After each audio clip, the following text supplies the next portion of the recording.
Welcome to this session on functions in Go. We will be covering the declaration of functions and some best practices to follow when working with them. Let's begin with a basic function declaration. Here we have a function called greet that takes one argument, a string named name, and returns a string.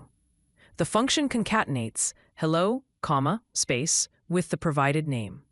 Below this, in the main function, we are calling the greet function with the argument Go developer and printing the returned message. In Go, the keyword func is used to declare a function, followed by the function name, the parameters in parentheses, and the return type. Now let's discuss functions with multiple parameters.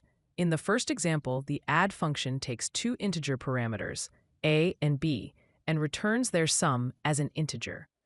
In the second example, the multiply function takes two parameters, x and y, both of type float64, and returns their product also as a float64.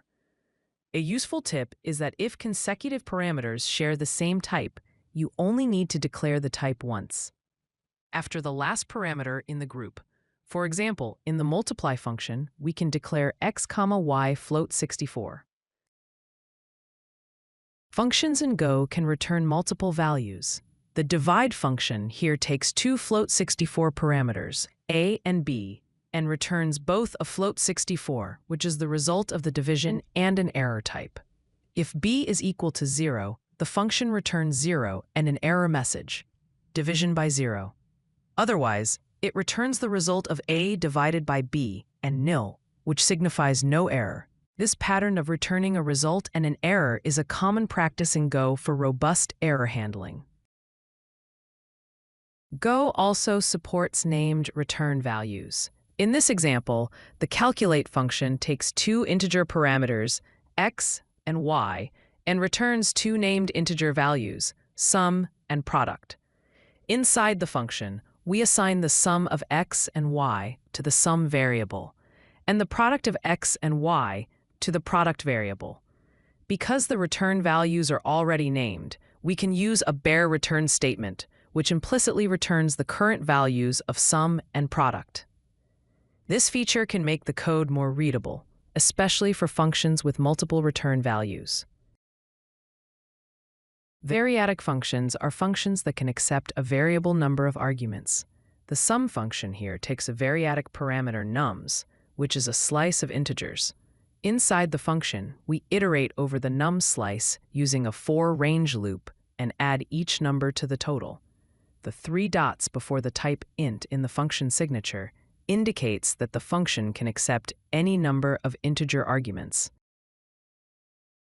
In Go, functions are first-class citizens, meaning they can be passed as arguments to other functions, returned as values from other functions, and assigned to variables. Here, the operation function takes another function, fn, as a parameter.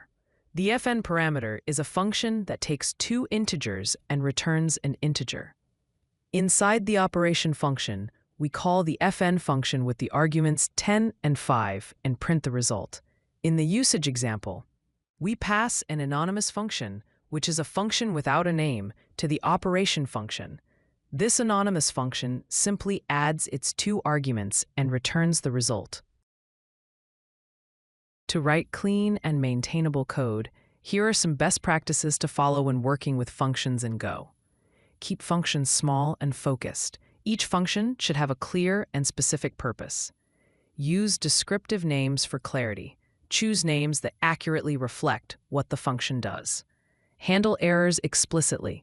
Use multiple return values to return both a result and an error, allowing for robust error handling.